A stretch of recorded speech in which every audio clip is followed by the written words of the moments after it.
സിയോനിൽ കാഹളമൂതുവീൻ, എന്റെ വിശുദ്ധ പർവ്വതത്തിൽ അയ്യം വിളപ്പീൻ. യഹോവയുടെ ദിവസം വരുന്നത് കൊണ്ടും അത് അടുത്തിരിക്കുന്നത് കൊണ്ടും ദേശത്തിലെ സകല നിവാസികളും നടുങ്ങിപ്പോകട്ടെ. ഇരുട്ടും അന്ധകാരവുമുള്ള ഒരു ദിവസം, മേഘവും കൂരിരുട്ടുമുള്ള ഒരു ദിവസം തന്നെ. പർവ്വതങ്ങളിൽ പരന്നിരിക്കുന്ന പ്രഭാതം പോലെ പെരുപ്പവും ബലവുമുള്ള ഒരു ജാതി. അങ്ങനെയുള്ളത് പണ്ട് ഉണ്ടായിട്ടില്ല, ഇനി മേലാൽ തലമുറ തലമുറയായുള്ള ആണ്ടുകളോളം ഉണ്ടാകുകയുമില്ല. അവരുടെ മുൻപിൽ തീ കത്തുന്നു, അവരുടെ പിമ്പിൽ ജ്വാല ദഹിപ്പിക്കുന്നു. അവരുടെ മുൻപിൽ ദേശം ഏദൻ തോട്ടം പോലെയാകുന്നു, അവരുടെ പിറകിലോ ശൂന്യമായുള്ള മരുഭൂമി. അവരുടെ കയ്യിൽ നിന്നും യാതൊന്നും ഒഴിഞ്ഞു പോകുകയില്ല. അവരുടെ രൂപം കുതിരകളുടെ രൂപം പോലെ, അവർ കുതിരച്ചേവകരെ പോലെ ഓടുന്നു. അവർ പർവ്വത ശിഖരങ്ങളിൽ രഥങ്ങളുടെ മുഴക്കം പോലെ കുതിച്ചു ചാടുന്നു. അഗ്നിജ്വാല താളടിയെ ദഹിപ്പിക്കുന്ന ശബ്ദം പോലെയും പടയ്ക്ക് നിരന്നു നിൽക്കുന്ന ശക്തിയുള്ള പടജനം പോലെയും തന്നെ. അവരുടെ മുൻപിൽ ജാതികൾ നടുങ്ങുന്നു, സകല മുഖങ്ങളും വിളറിപ്പോകുന്നു. അവർ വീരന്മാരെ പോലെ ഓടുന്നു, യോദ്ധാക്കളെ പോലെ മതിൽ കയറുന്നു. അവർ പാത വിട്ടുമാറാതെ താന്താന്റെ വഴിയിൽ നടക്കുന്നു. അവർ തമ്മിൽ തിക്കാതെ താന്താന്റെ പാതയിൽ നേരെ നടക്കുന്നു. അവർ മുറിവേൽപ്പിക്കാതെ ആയുധങ്ങളുടെ ഇടയിൽ കൂടി ചാടുന്നു. അവർ പട്ടണത്തിൽ ചാടിക്കടക്കുന്നു, മതിലിന്മേൽ ഓടുന്നു, വീടുകളിന്മേൽ കയറുന്നു. കള്ളനെ പോലെ കിളിവാതിലുകളിൽ കൂടി കടക്കുന്നു. അവരുടെ മുൻപിൽ ഭൂമി കുലുങ്ങുന്നു, ആകാശം നടുങ്ങുന്നു, സൂര്യനും ചന്ദ്രനും ഇരുണ്ടു പോകുന്നു, നക്ഷത്രങ്ങൾ പ്രകാശം നൽകാതിരിക്കുന്നു. യഹോവ തന്റെ സൈന്യത്തിന് മുൻപിൽ മേഘനാദം കേൾപ്പിക്കുന്നു. അവന്റെ പാളയം അത്യന്തം വലുതും അവന്റെ വചനം അനുഷ്ഠിക്കുന്നവൻ ശക്തിയുള്ളവനും തന്നെ. യഹോവയുടെ ദിവസം വലുതും അതിഭയങ്കരവുമാകുന്നു, അത് സഹിക്കാവുന്നവൻ ആർ? എന്നാൽ ഇപ്പോഴെങ്കിലും നിങ്ങൾ പൂർണ്ണ ഹൃദയത്തോടും ഉപവാസത്തോടും കരച്ചിലോടും വിലാപത്തോടും കൂടി എങ്കിലേക്ക് തിരിയുവീനെന്ന് യഹോവയുടെ അരുളപ്പാട്. വസ്ത്രങ്ങളെയല്ല, ഹൃദയങ്ങളെ തന്നെ കീറി നിങ്ങളുടെ ദൈവമായ യഹോവയുടെ അടുക്കലേക്ക് തിരിവീൻ. അവൻ കൃപയും കരുണയും ദീർഘക്ഷമയും മഹാദയയുമുള്ളവനല്ലോ. അവൻ അനർത്ഥത്തെക്കുറിച്ച് അനുതപിക്കും. നിങ്ങളുടെ ദൈവമായ യഹോവ വീണ്ടും അനുതപിച്ച് തനിക്ക് ഭോജനയാഗവും പാനീയയാഗവുമായുള്ള ഒരു അനുഗ്രഹം വച്ചേക്കില്ലയോ? ആർക്കറിയാം?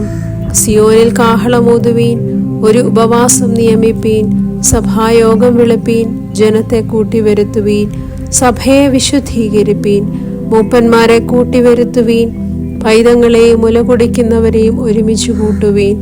മണവാളൻ മണവറയും മണവാട്ടി ഉള്ളറയും വിട്ട് പുറത്തു വരട്ടെ. യഹോവയുടെ ശുശ്രൂഷകന്മാരായ പുരോഹിതന്മാർ പൂമുഖത്തിന്റെയും യാഗപീഠത്തിന്റെയും മധ്യേ കരഞ്ഞുകൊണ്ട്, യഹോവേ, നിന്റെ ജനത്തോട് ക്ഷമിക്കണമേ. ജാതികൾ അവരുടെ മേൽ വാഴുവാൻ തക്കവണ്ണം നിന്റെ അവകാശത്തെ നിന്ദയ്ക്ക് ഏൽപ്പിക്കരുതേ.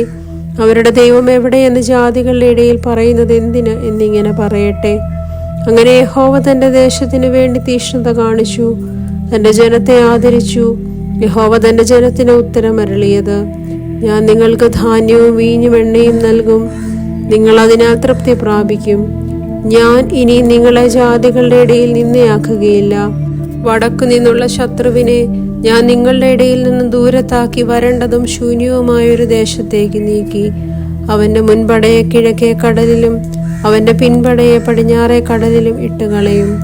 അവൻ വമ്പ് കാട്ടിയിരിക്കൊണ്ട് അവന്റെ ദുർഗന്ധം പൊങ്ങുകയും നാറ്റം കയറുകയും ചെയ്യും. ദേശമേ, ഭയപ്പെടേണ്ട, ഘോഷിച്ച് ഉല്ലസിച്ച് സന്തോഷിക്കുക. യഹോവ വൻകാര്യങ്ങളെ ചെയ്തിരിക്കുന്നു. വയലിലെ മൃഗങ്ങളെ ഭയപ്പെടേണ്ട. മരുഭൂമിയിലെ പുൽപ്പുറങ്ങൾ പച്ചവയ്ക്കുന്നു, വൃക്ഷം ഫലം കായ്ക്കുന്നു. അത്തിവൃക്ഷവും മുന്തിരിവള്ളിയും അനുഭവപുഷ്ടി നൽകുന്നു. സിയോൻ മക്കളെ, ഘോഷിച്ചുല്ലസിച്ച് നിങ്ങളുടെ ദൈവമായ യഹോവയിൽ സന്തോഷിപ്പീൻ. അവൻ തക്ക അളവായി നിങ്ങൾക്ക് മുൻമഴ തരുന്നു. അവൻ മുൻപേ പോലെ നിങ്ങൾക്ക് മുൻമഴയും പിന്മഴയുമായ വർഷം പെയ്ച്ചു തരുന്നു. അങ്ങനെ കളപ്പുരകൾ ധാന്യം കൊണ്ട് നിറയും, ചക്കുകൾ വീഞ്ഞും എണ്ണയും കൊണ്ട് കവിയും. ഞാൻ നിങ്ങളുടെ ഇടയിൽ അയച്ചിരിക്കുന്ന എൻ്റെ മഹാസൈന്യമായ വെട്ടുക്കിളിയും വിട്ടിലും തുള്ളനും പച്ചപ്പുഴവും തിന്നു കളഞ്ഞ സംവത്സരങ്ങൾക്ക് വേണ്ടി ഞാൻ നിങ്ങൾക്ക് പകരം നൽകും. നിങ്ങൾ വേണ്ടുവോളം തിന്ന് തൃപ്തരായി നിങ്ങളോട് അത്ഭുതമായി പ്രവർത്തിച്ചിരിക്കുന്ന നിങ്ങളുടെ ദൈവമായ യഹോവയുടെ നാമത്തെ സ്തുതിക്കും. എൻ്റെ ജനം ഒരു നാളും ലജ്ജിച്ചു പോകുകയുമില്ല. ഞാൻ ഇസ്രായേലിന്റെ നടുവിലുണ്ട്. ഞാൻ നിങ്ങളുടെ ദൈവമായ യഹോവ, മറ്റൊരുത്തനുമില്ല എന്ന് നിങ്ങൾ അറിയും. എൻ്റെ ജനം ഒരു നാളും ലജ്ജിച്ചു പോകുകയുമില്ല. അതിൻ്റെ ശേഷമോ ഞാൻ സകല ജഡത്തിന്മേലും എൻ്റെ ആത്മാവിനെ പകരും. നിങ്ങളുടെ പുത്രന്മാരും പുത്രിമാരും പ്രവചിക്കും. നിങ്ങളുടെ വൃദ്ധന്മാർ സ്വപ്നങ്ങളെ കാണും. നിങ്ങളുടെ യൗവനക്കാർ ദർശനങ്ങളെ ദർശിക്കും. ദാസന്മാരുടെ മേലും ദാസിമാരുടെ മേലും കൂടെ ഞാൻ ആ നാളുകളിൽ എൻ്റെ ആത്മാവിനെ പകരും. ഞാൻ ആകാശത്തിലും ഭൂമിയിലും അത്ഭുതങ്ങളെ കാണിക്കും. രക്തവും തീയും പുകത്തൂണും തന്നെ. യഹോവയുടെ വലുതും ഭയങ്കരവുമായുള്ള ദിവസം വരും മുൻപേ സൂര്യൻ ഇരുളായും ചന്ദ്രൻ രക്തമായും മാറിപ്പോകും. എന്നാൽ യഹോവയുടെ നാമം വിളിച്ചപേക്ഷിക്കുന്നവൻ ഏവനും രക്ഷിക്കപ്പെടും. യഹോവ അരുളി ചെയ്തതുപോലെ സിയോൻ പർവ്വതത്തിലും യെരൂശലേമിലും ഒരു രക്ഷിത ഗണവും ശേഷിച്ചിരിക്കുന്നവരുടെ കൂട്ടത്തിൽ യഹോവ വിളിപ്പാനുള്ളവരും ഉണ്ടാകും. ദൈവമേ, സ്തുതി നിനക്ക് യോഗ്യമാകുന്നു. ബാറയ്ക്കുമോർ.